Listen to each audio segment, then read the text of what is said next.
Assalamualaikum warahmatullahi wabarakatuh. Apa kabarnya Ananda soleh-solehah? Semoga kabar Ananda semuanya dalam keadaan sehat walafiat. Dan semoga Ananda semuanya masih tetap semangat dalam belajar online-nya. Alhamdulillah bertemu kembali bersama Ustazah Nufi. Hari ini Ustazah akan menyampaikan materi pembelajaran tentang Al-Quran dan Al-Hadis. Nah, sebelum Ustazah mengajarkan kepada Ananda semuanya tentang Al-Quran dan Al-Hadis, Ustazah akan menyampaikan atau mereview pembelajaran yang sudah Ananda semuanya dipelajari bersama Ustazah Tia, yaitu tentang mahfuzot. Masih ingat dengan mahfuzot? Nah, mahfuzot ini yaitu tentang al-waktu. Nah, ada ayatnya dan beserta artinya. Nah, Ustazah akan mereview semuanya. Kita ulang dari awal ya. 1, wahid, isnani, salasa. Al-waktu azmanu minadz-dzahab. Waktu itu lebih berharga daripada emas. Jadi, Anda semuanya pergunakanlah waktu sebaik mungkin agar waktunya bisa bermanfaat dan Ananda bukan termasuk orang yang merugi. Nah, jadi waktu itu lebih berharga karena tidak datang 2 kali. Nah, selanjutnya Ustazah akan melanjutkan pembelajaran tentang Al-Quran dan Al-Hadis. Nah, masih ingat dengan hafalan Quran yang sekarang Ananda pelajari, yaitu Quran surat apa? Al-Bayyinah. Nah, inilah adalah surat-surat yang Ananda akan pelajari. Nah, seperti Al-Bayyinah, At-Tin ya. Ustazah kasih tanda ya. Nah, ini dia. Ini Al-Bayyinah artinya bukti dan At-Tin artinya buah tin. Ada Al-Alaq segumpal darah. Ad-Duha waktu matahari sepenggalan naik. Kemudian Al-Insyirah melapangkan. Al-Qadar kemuliaan, dan terakhir Asy-Syam matahari. Inilah surat-surat yang Ananda akan pelajari. Baik, Ustazah hari ini akan menceritakan sejarah turunnya Al-Quran. Sebelum Ananda semuanya ke hadis, Ustazah akan menyampaikan tentang Al-Quran terlebih dahulu. Nah, gimana nih sejarah turunnya Al-Quran? Nah, sejarah diturunkannya Al-Quran, nah Ustazah akan menceritakannya. Al-Quran diturunkan oleh Allah melalui malaikat Jibril.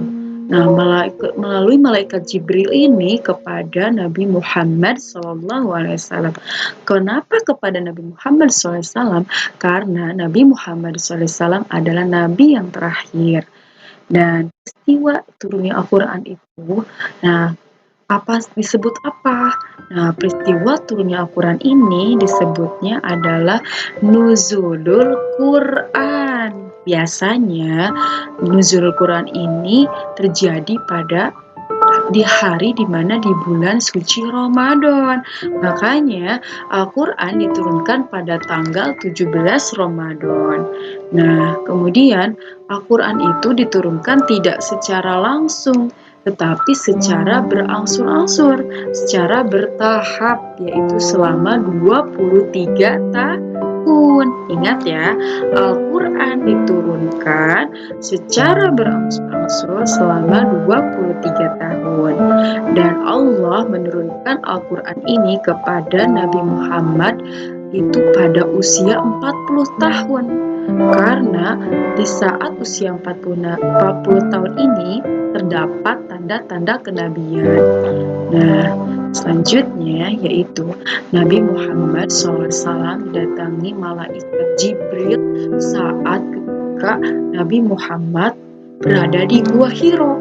Nah, inilah wahyu pertama yang Allah berikan kepada Nabi Muhammad melalui perantara malaikat Jibril itu berada di Gua Hiro. Saat itu Nabi Muhammad itu ketika melihat pertama kali malaikat Jibril itu, beliau pingsan karena saking malaikat terlalu besar gitu ya.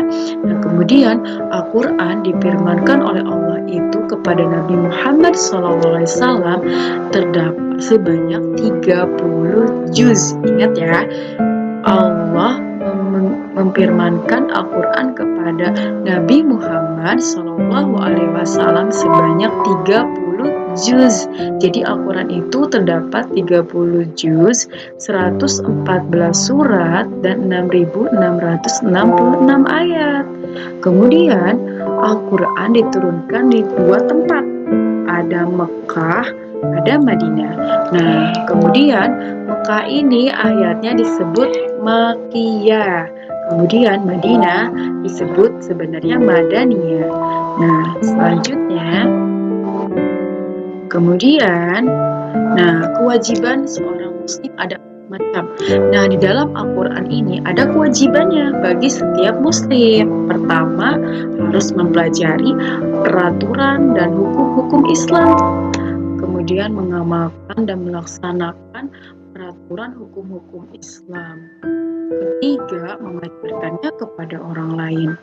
Jadi ketika Ananda Soleha mendapatkan ilmu tentang Al-Quran, amalkanlah atau ajarkanlah kepada orang lain, baik itu kepada tetangga, kepada teman, kepada saudara, maupun kepada orang tua. Misalkan orang tua, ayah dan bundanya tidak tahu, belum tahu. Nah, ajarkanlah karena Ananda Soleha akan mendapatkan pahalanya. Dan yang terakhir, menyiarkan ajaran Islam di tengah-tengah masyarakat. Misalkan Ananda mengikuti acara Maulid Nabi Muhammad SAW, Ananda mengikuti misalkan lomba menghafal Al-Quran. Nah, di situ juga atau menjadi seorang dai. Nah, Ananda Soleha sama saja menyiarkan ajaran Islam di tengah-tengah masyarakat, ya. Nah, kemudian, inilah yang ditunggu-tunggu. Sekarang Ustazah akan menyampaikan tentang hadis. Nah, di mana tadi Al-Quran sudah Ustazah sampaikan, sekarang tentang hadis. Nah, ini adalah hadis tentang amarah. Nah, Ananda Soleha pernah mendengar tentang hadis tentang amarah sebelumnya di TK atau di kelas 1.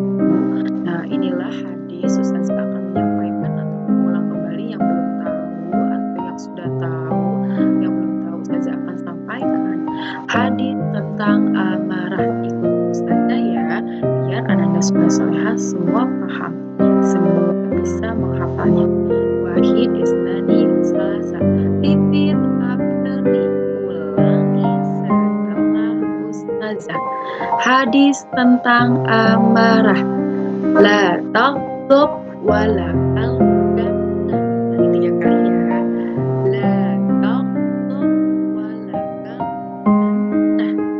Dua kali lagi ya. La taghdab wa la talgam. Satu kali lagi. La taghdab wa la talgam. Artinya, jangan marah dan pahala bagimu adalah surga. Jadi Ananda Soleha ketika mendapatkan amarah, ketika mau marah itu kalian semua harus tahan karena ada pahala di sana untuk mengiringi kalian ke surganya. Nah, ini dia cara mencegah amarah. Ustazah juga masih belajar, kita sama-sama belajar untuk mencegah amarah agar kita semuanya bisa ke surganya Allah. Nah, pertama, melatih jiwa dengan sikap terpuji. Nah, pertama, sabar. Orang yang sabar akan disayang Allah. Kemudian, lemah lembut dan tidak berkata kasar, maupun kepada teman, kepada orang tua, maupun kepada orang yang lebih tua gitu kan. Nah, kemudian tidak tergesa-gesa dalam segala hal. Misalkan aku mau mengikuti ini dengan tergesa-gesa, mengerjakan soal ujian dengan tergesa-gesa. Nah, tidak ya. Itu harus. Baik soleh-soleha, terima kasih telah memperhatikan Ustazah. Pesan Ustazah, amalkan ya ilmu yang didapatkan hari ini.